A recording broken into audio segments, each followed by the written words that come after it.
Salam alaikum à tous. Cet épisode est peut-être le plus important de tous, mes frères et sœurs. Pour les personnes récemment converties, il faut savoir qu'il y a 5 piliers de l'islam en tout. Nous ne parlons pas ici des piliers de la foi, mais des 5 grands piliers de l'islam. Le premier est l'attestation de foi, qui consiste à dire que l'on atteste qu'il n'y a qu'un seul Dieu unique et que Mohammed sallallahu alayhi wa sallam est le messager d'Allah. Le deuxième pilier est la prière, le fait d'accomplir les 5 prières quotidiennes. Le troisième est de jeûner le mois du Ramadan. Le quatrième est l'aumône aux pauvres. Et le dernier est d'accomplir le pèlerinage à la Mecque au moins une fois dans sa vie. Vous allez à présent vous rendre compte de l'importance des récompenses cachées et des secrets qu'il y a derrière tout ça. Voici le secret des piliers, le secret des piliers, le secret des piliers.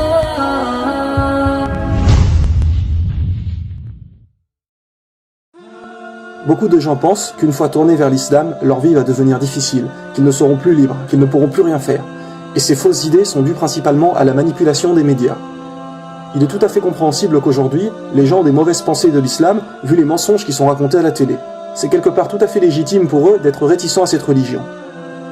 Mais malheureusement, ils sont complètement endoctrinés par le système et sont à l'opposé de la vérité. Ces gens vivent dans le mensonge. L'islam insiste bien sur le fait que tout le monde est égal. Hommes, femmes, noirs, blancs, asiatiques, arabes, etc. Vous ne trouverez jamais de racisme chez les vrais musulmans. Vous pensez qu'une fois être tourné vers l'islam, vous prenez la mauvaise voie ? En vérité, vous reconnaissez l'évidence et vous ouvrez les yeux. Vous retirez le voile du mensonge qui était devant vous et devenez libre. Libre de vos choix. Libre de ne pas toujours être complètement soumis à ses désirs. De ne pas sans arrêt faire n'importe quoi et de se dire après « Oui, je fais ces bêtises, fumer, boire, etc. M'acheter des vêtements de marque parce que je veux être comme tout le monde, je veux suivre la mode. » On vous impose cela, qu'ils sortent des modes, des styles vestimentaires, qu'ils vont passer à la télé, sur des affiches. Puis ils créent des soi-disant stars, acteurs, chanteurs, etc. qui vont porter ces vêtements, et vont vous faire penser que ce sont des exemples pour que vous ayez envie de faire de même. Nous sommes constamment bombardés de pubs. Le fait de justement vous imposer cela a pour but de vous donner une fausse importance.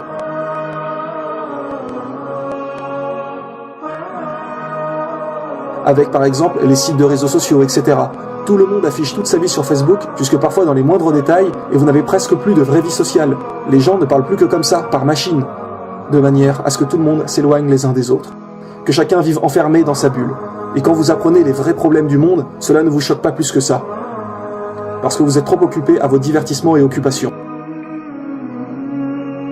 Que penser d'une humanité qui est plus émue lors d'un match de football ou d'un film que pour des enfants et un peuple qui se font bombarder, massacrer et tuer ?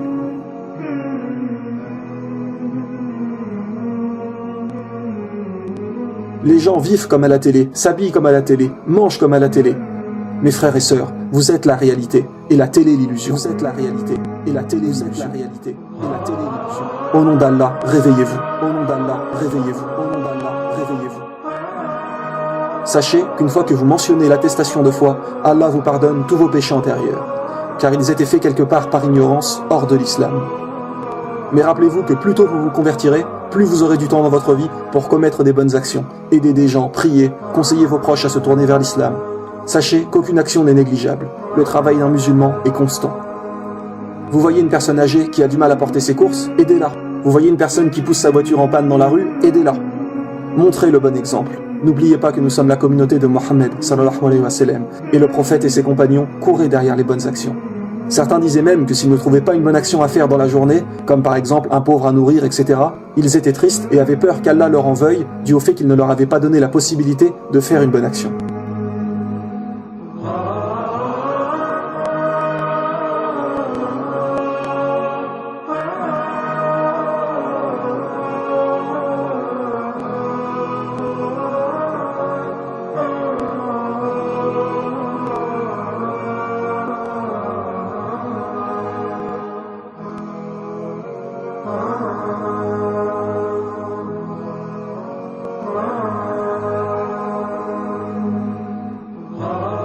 Une fois l'attestation faite, efforcez-vous de ne plus vous mettre en colère, de ne plus jamais mentir.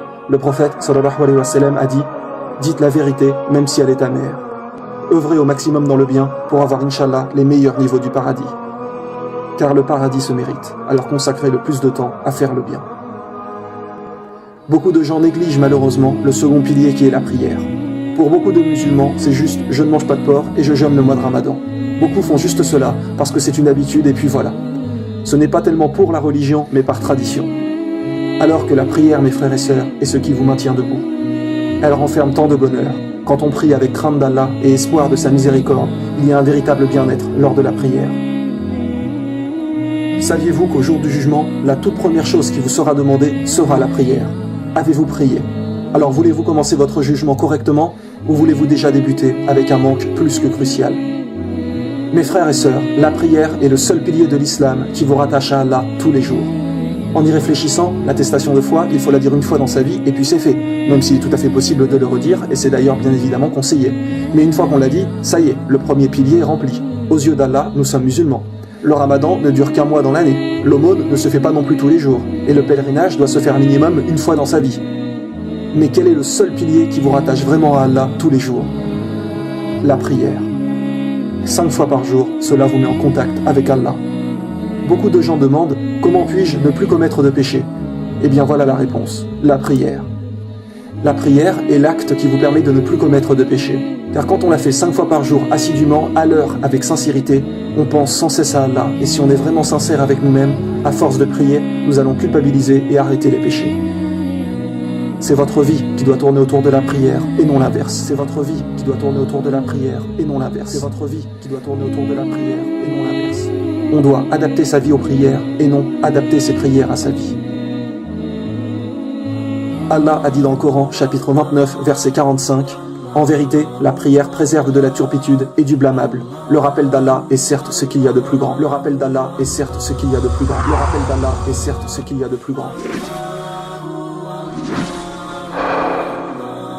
Parmi les actes les plus aimés d'Allah, le prophète sallallahu alayhi wa sallam a dit que tu fasses la prière en son temps. Parce qu'en fait, cela signifie que c'est Allah qui compte le plus à vos yeux. Peu importe ce que tu es en train de faire à ce moment, tu le délaisses pour la prière. Donc, quoi qu'était ton occupation, Allah passe devant celle-ci. Allah passe devant celle-ci. Allah passe devant celle-ci. Beaucoup de gens, malheureusement, font leur prière sans véritable concentration.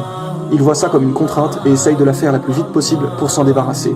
Et c'est justement pour ça qu'ils ne trouvent pas de vraie spiritualité et de plaisir. À regarder certaines personnes faire la prière, on dirait qu'ils font presque du sport, tellement ils vont vite. Et puis vous avez tendance à aller tellement vite que bien souvent vous avez encore la tête à ce que vous faisiez avant. Par exemple, vous étiez en train de jouer à un jeu précédemment, ou bien vous étiez en train de travailler, et là vous arrêtez et vous allez prier immédiatement.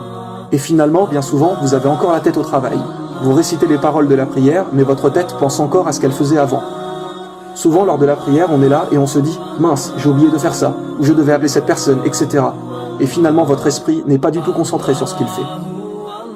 Voici un conseil, mes frères et sœurs, qui peut peut-être vous aider pour être plus concentré. Attention, cela n'est pas du tout une obligation, ce n'est simplement qu'un conseil. Donc, quand vous arrêtez votre occupation pour aller prier, eh bien, arrêtez-vous 2 minutes plus tôt et essayez de vider un peu votre esprit, de manière à évacuer les pensées qui vont vous perturber lors de votre prière. Quand vous la commencez, la première chose que l'on dit est « Allahu Akbar », qui veut dire « Allah est le plus grand ». Allah est le plus grand. Cela veut dire qu'Allah est plus grand que votre travail, plus grand que vos occupations, plus grand que vos problèmes, que quoi que ce soit que vous ayez en tête. Donc ça y est, à partir de maintenant, vous êtes dans votre prière. Vous devez faire abstraction de tout ce qu'il y a autour de vous, comme si vous rentriez un peu dans une sphère invisible qui vous écarte du monde actuel. Et une fois votre prière finie, vous vous rebranchez et revenez à votre vie. Mais pendant ces 5 minutes de prière, il n'y a plus que vous et Allah. Il n'y a plus que vous et Allah. Essayez également au maximum quand vous priez de vous isoler. Fermez la porte de la pièce de manière à ne pas être gêné par les bruits extérieurs, etc. Car quand la concentration est vraiment là, la prière prend un tout autre aspect et devient vraiment incroyable. Vous ressentirez que vous réalisez vraiment votre devoir envers Allah, et vous aurez une réelle satisfaction d'avoir accompli cela. C'est une quiétude pour l'esprit. Et sincèrement, une prière ne dure que 5 minutes, alors soyons concentrés, au moins ces 5 minutes. Allah ne mérite-t-il pas cela? Malheureusement aussi, beaucoup de gens ne font pas trop leur prière à l'heure et se retrouvent le soir à devoir faire les 5 prières en même temps. Alors forcément, avec la fatigue, vous n'avez aucune motivation et vous allez bâcler vos prières. Et comment voulez-vous apprécier après? Vous allez avoir l'impression que celle-ci est une véritable contrainte. Et au fil du temps, vous risquez de ne plus supporter et de délaisser la prière. Si vous en avez la volonté, n'hésitez pas également à faire des prières supplémentaires. Car au jour du jugement, Allah demandera aux serviteurs, voyons les prières supplémentaires. Et celles-ci rattraperont peut-être les prières obligatoires qui ont été négligées et faites rapidement. Donc, tout acte supplémentaire, cachez-le. Que ce soit une aumône, aider quelqu'un, une prière, ne le dites à personne. Ne vous vantez surtout pas. Le musulman pieux est quelqu'un de humble qui n'a pas d'orgueil et de fierté dans le cœur. Faites vos actions pour Allah et uniquement pour lui. Mes frères et sœurs, qui était la meilleure personne pour nous donner un conseil en religion? C'était bien évidemment le prophète, sallallahu alayhi wa sallam, car c'est lui qui a reçu la révélation. Et le prophète nous a bien dit: je vous en conjure, ne délaissez pas la prière. Je vous en conjure, ne délaissez pas la prière. Je vous en conjure, ne délaissez pas la prière. Par là, il faut comprendre qu'il a déclaré: je vous en supplie, je vous en conjure, n'abandonnez pas la prière. Comme si c'était peut-être celle-ci qui nous sauverait de l'enfer. Car comme il a été dit, la prière est le seul pilier qui tous les jours nous relie à Allah. Le prophète sallallahu alayhi wa sallam a dit: une fois là-haut, aucun musulman ne voudra revenir sur terre, sauf pour prier plus.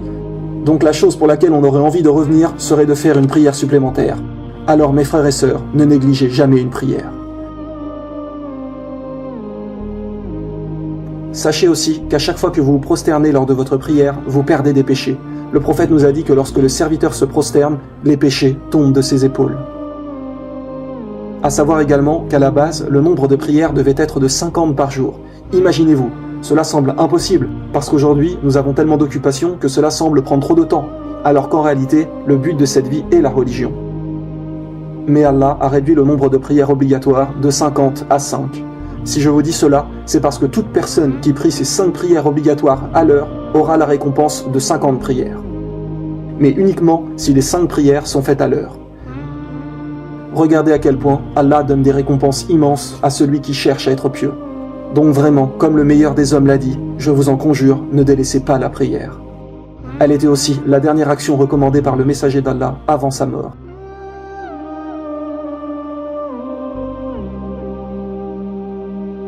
Il y a 2 choses de difficiles dans la religion. La première, la conversion, donc le fait d'accepter la vérité avec le début de la pratique. Et la deuxième chose difficile est de rester assidu au fil du temps. Et la deuxième est bien souvent la plus dure. Car au début, on apprend et on est motivé, et puis par le temps, cela s'efface. Donc faites toujours attention que votre prière et votre religion ne deviennent pas une routine, une habitude, car vous perdrez votre concentration et votre foi s'affaiblira. Les rappels, mes frères et sœurs, sont justement là pour augmenter votre foi. Allah a dit, le rappel profite aux croyants. Car le temps peut être notre ennemi. Avec le temps, vous vous habituez et perdez votre concentration et votre sincérité. Allah a d'ailleurs dit dans le Coran, chapitre 103, versets 1 à 3, « Par le temps, l'homme est certes en perdition.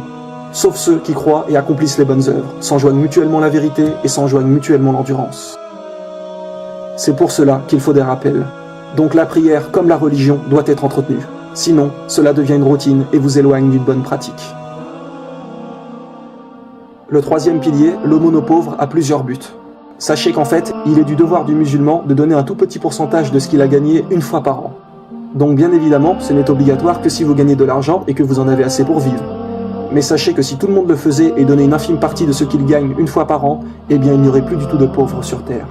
Plus de personnes qui meurent de faim, de soif, etc. Rappelez-vous la chance que nous avons de pouvoir dormir au chaud sous une couette quand certains dorment dans le froid dehors.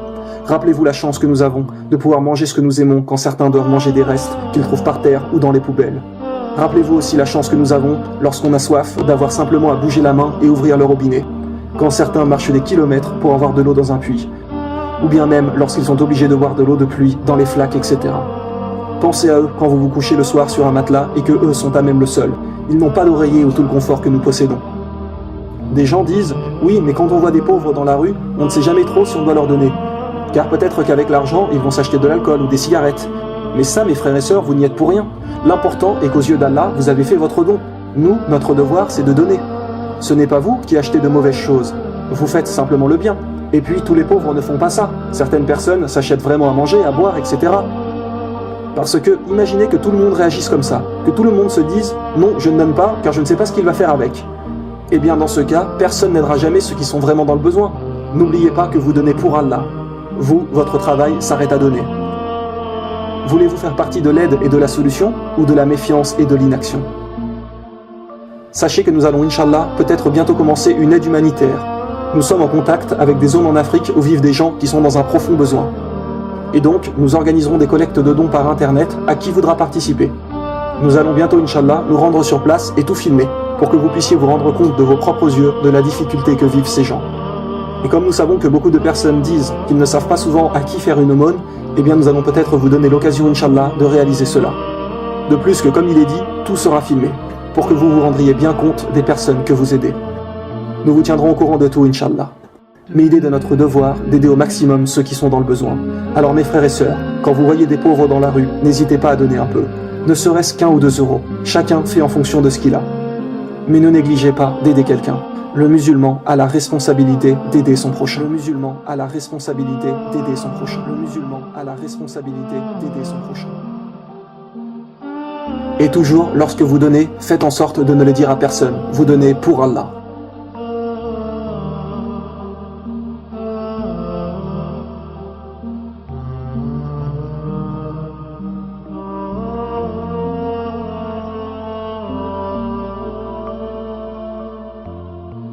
Sachez que l'aumône éloigne de l'avarice, car quand on s'habitue à donner un petit peu de temps en temps, notre cœur se détache donc de vouloir toujours tout garder pour soi. Et le fait de donner aux pauvres nous lave des péchés. Le prophète Mohammed sallallahu alayhi wa sallam a dit « L'aumône éteint les péchés comme l'eau éteint le feu. L'aumône éteint les péchés comme l'eau éteint le feu. L'aumône éteint les péchés comme l'eau éteint le feu. » Le 4e pilier, le ramadan, consiste donc bien évidemment à se retenir de manger, de boire et d'avoir des relations sexuelles à partir de la première prière jusqu'au coucher du soleil. Comme il a été expliqué dans l'épisode 4 de la saison 1, le ramadan est excellent pour la santé. Celui-ci repose le corps et lui permet de se débarrasser plus facilement de ses déchets. Cela désencrasse l'estomac, les intestins, le foie, etc. Il faut savoir aussi que nous ne nous privons pas uniquement pour nous-mêmes, mais pour Allah. Nous nous privons aussi pour lui. C'est le fait de lui montrer que nous sommes capables de nous retenir, d'avoir un réel combat contre nos passions. Cela apprend donc à ceux qui ont du mal à se retenir des relations sexuelles illicites que cela est tout à fait possible. Le but du ramadan est de réaugmenter votre foi et de vous rapprocher d'Allah. Ceux qui ne voient dans le ramadan qu'une difficulté n'ont malheureusement pas saisi la chance qu'est le ramadan et les récompenses qui s'y cachent. Le prophète a déclaré qu'Allah lui-même a dit « Le jeûne est pour moi et je donne une récompense pour cela.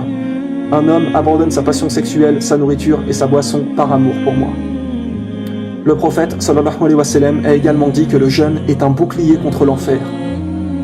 Mes frères et sœurs, comprenez bien ces mots. À quoi sert un bouclier? À se protéger, non? Donc jeûner vous protège de l'enfer. Jeûner vous protège de l'enfer. Rappelez-vous aussi de l'épisode que nous avons fait sur la vie après la mort, qui est un des 2 bonus de la saison 1. Rappelez-vous qu'il y a une des portes du paradis qui est uniquement destinée aux jeûneurs. Imaginez-vous là-haut et regardez devant vous des gens y rentrer et avoir une récompense inimaginable, tandis que vous n'y rentrez pas. Tout ça parce que vous avez été trop faible, trop soumis à vos désirs physiques, et donc que vous n'avez pas jeûné. Perdre cette immense récompense juste pour ça. Parce que vos passions ont pris le dessus sur votre raison. Parce que vos passions ont pris le dessus sur votre raison. Rappelez-vous la différence entre les animaux et l'homme. Nous avons l'intelligence, alors ne nous comportons pas comme des animaux à suivre ses instincts. Rappelez-vous de la comparaison qu'Allah nous a donnée. Il nous est expliqué que l'être humain peut être mieux qu'un ange ou pire qu'un animal. Pourquoi? Parce que nous avons le choix sur terre, nous avons le libre arbitre. Un ange, lui, est obligé d'obéir à Allah, il ne peut faire du mal. Et un animal, lui, suivra toujours son instinct, il ne changera pas dans sa tête, il est plus ou moins programmé comme cela et ne change pas.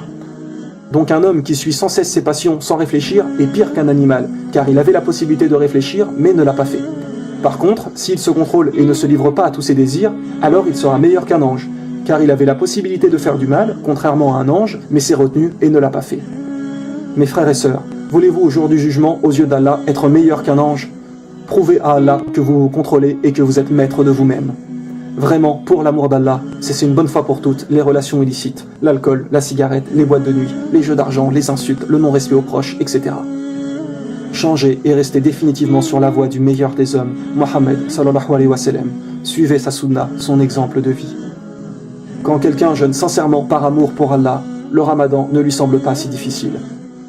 Et pour répondre à toutes les personnes qui disent que ce n'est pas bien, car quand on est malade, on ne peut pas prendre de médicaments, etc., sachez bien qu'il ne faut pas jeûner lorsque l'on est malade. Le jeûne n'est obligatoire que lorsque nous sommes en condition de le faire. Allah nous a bien évidemment permis de rompre le jeûne lorsqu'on ne se sent pas bien, que l'on est malade, etc.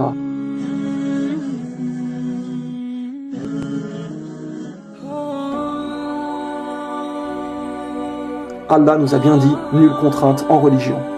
Il est également dit dans le Coran, chapitre 2, verset 185, « Allah veut pour vous la facilité, il ne veut pas la difficulté pour vous ». Il y a énormément d'autres récompenses derrière ce mois de Ramadan, et les gens ne s'en rendent pas compte, car le prophète a dit « Si seulement ma communauté savait ce qu'est le Ramadan, elle aurait souhaité que toute l'année soit Ramadan ». Le tout dernier pilier est donc le pèlerinage à la Mecque. Tout musulman qui a une foi sincère rêve d'y aller un jour.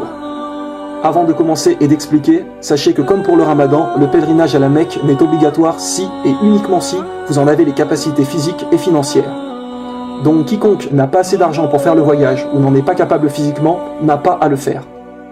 Maintenant, n'oubliez pas qu'Allah sait ce qu'il y a dans votre cœur, et sait réellement qui n'a pas les moyens de réaliser le pèlerinage. C'est en grande partie à la Mecque, mes frères et sœurs, que le prophète a vécu. C'est là-bas même que celui-ci priait et expliquait l'islam aux gens. Lorsqu'on fait le pèlerinage, tout le monde doit être habillé de la même manière. Il n'y a plus de pauvres ou de riches, on ne les différencie plus.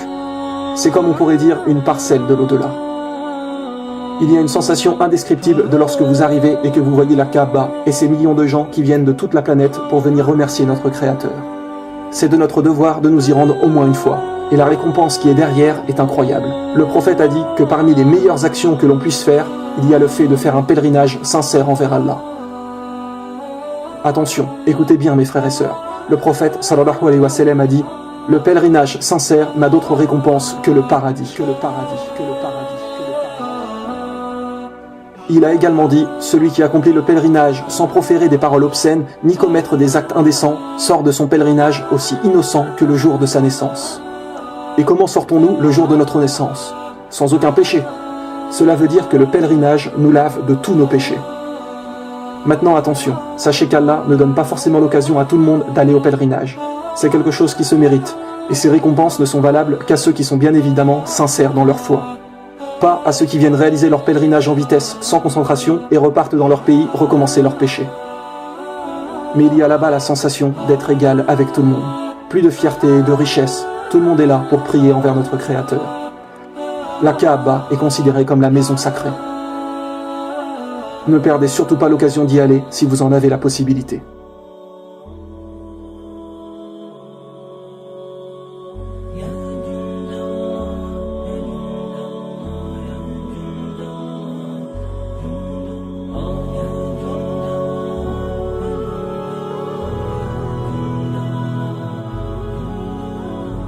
Maintenant, pour terminer ce dernier épisode de la Voie éternelle, je souhaiterais partager avec vous ce rappel. Allah dit dans le Coran, chapitre 8, verset 21, « Et ne soyez pas comme ceux qui disent « Nous avons entendu » alors qu'ils n'entendent pas. » Allah parle dans ce verset de l'action d'écouter. Ne soyez pas comme ceux qui disent « Nous avons entendu » alors qu'ils n'entendent pas. Ce verset a une profonde implication sur le genre d'auditeurs que nous sommes. De nos jours, nous regardons les médias, nous écoutons de la musique, pendant que parfois nos parents nous parlent. Nous recevons plusieurs informations en même temps sans vraiment prêter attention à l'une d'elles. Beaucoup de gens des fois écoutent un rappel religieux tout en regardant leur portable, envoyant des SMS, allant sur Facebook. Vous n'écoutez qu'à moitié. Nous devons devenir des gens qui prêtons toute notre attention, surtout lorsqu'il s'agit d'un rappel sur l'islam. À l'école, le prof va parfois dire « Éteins ton téléphone, concentre-toi, écoute ». Cela pour avoir une meilleure compréhension. Mais l'important dans tout ça, c'est qu'entendre ne veut pas forcément dire écouter.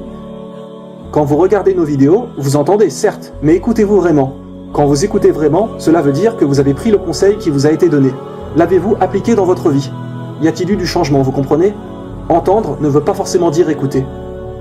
Donc parfois, lorsqu'on vous donne un conseil, ne soyez pas de ceux qui disent « Oui, oui, je sais, j'ai déjà entendu », mais cela n'a en fait rien changé en vous. Lorsqu'un policier vous dit de faire quelque chose, vous le faites. Lorsqu'un docteur vous dit « Prenez ces médicaments, sinon vous ne guérirez pas », vous le faites. Vous entendez et vous mettez en pratique. Là, vous écoutez votre médecin. Et ça, c'est important, mes frères et sœurs. Il y a une immense différence entre savoir et agir en tant que tel. Oui, vous savez des choses, mais agissez-vous en fonction. Quand des fois on vous dit « Écoutez ces paroles », ok, vous les écoutez. Mais quand par exemple un père dispute son fils car il n'a pas fait ce qu'il lui avait dit, le père va alors lui dire « Tu n'as pas entendu ce que je t'ai dit ?» Entendre, ce n'est pas écouter. Et c'est pour cela qu'Allah a dit « Et ne soyez pas comme ceux qui disent « Nous avons entendu » alors qu'ils n'entendent pas. Nous avons une intelligence, alors soyons de ceux qui écoutent, entendent et mettent en pratique. Soyons de ceux qui servent à apprendre aux autres. Le messager d'Allah, sallallahu alayhi wa sallam, a été envoyé pour l'humanité entière. Mais une fois sa vie terminée, c'est à nous de transmettre ce que le prophète a dit. Allah nous a laissé le Coran et le préserve pour l'humanité. Mais l'islam repose aussi sur la sunna du prophète. Et le prophète n'était pas immortel. Nous avons tous un rôle à jouer. Donc le jour du jugement, lorsqu'Allah demandera au prophète « As-tu transmis ton message ?» Il dira « Oui, je l'ai fait ». Puis Allah demandera aux futures générations comme la nôtre s'ils ont reçu le message, et il se peut que certains disent non. Et qui sera alors entre les deux? Nous. Puis Allah se tournera donc vers nous, les musulmans, et dira « Avez-vous transmis le message de votre messager ?» Et qu'aurons-nous comme réponse? On était plutôt occupés, on n'avait pas trop le temps, on regardait la télé, l'ordinateur, l'iPhone, etc. Saviez-vous que là-haut, les gens que vous fréquentiez ici-bas et à qui vous n'avez pas parlé de l'islam viendront vous voir et vous le reprocheront. Ils vous diront « Vous saviez que ce jour-là allait arriver, que le jugement viendrait, que l'enfer nous attendrait. Alors pourquoi ne nous en avez-vous pas parlé ?» Si vous ne leur en parlez pas et que vous vous en fichez, indirectement, cela veut dire que vous êtes d'accord pour que ces gens aillent en enfer. Bien évidemment, on ne peut pas expliquer l'islam à tout le monde, mais nous sommes 1,7 milliard de musulmans sur Terre. Le calcul est rapide. Si chaque musulman guidait ne serait-ce que 2 ou 3 personnes, eh bien l'humanité entière pourrait être sauvée. Donc n'hésitez pas à parler aux gens de l'islam, et toujours de la manière la plus convenable possible. Après, si ces personnes ne veulent rien entendre, c'est autre chose. Mais au moins vous avez fait votre devoir, vous avez fait votre devoir, vous avez fait votre devoir. Nous ne disons pas que ça y est, vous devez tous sortir de chez vous et devenir des prédicateurs de l'islam et donner des discours, etc. Mais il y a plusieurs manières de montrer ce qu'est l'islam. Et vous pouvez au moins le montrer à travers votre comportement. Soyez des exemples à suivre, devenez agréable, poli avec tout le monde, serviable, que les gens se disent « Mais dis donc, tu as changé depuis que tu es assidu dans la religion, tu es devenu quelqu'un de vraiment bien ?» Et là, à ce moment, soyez fiers de répondre « Oui, car c'est ma religion qui me le demande. C'est ça l'islam. » Et ça, mes frères et sœurs, cela fait réfléchir les gens.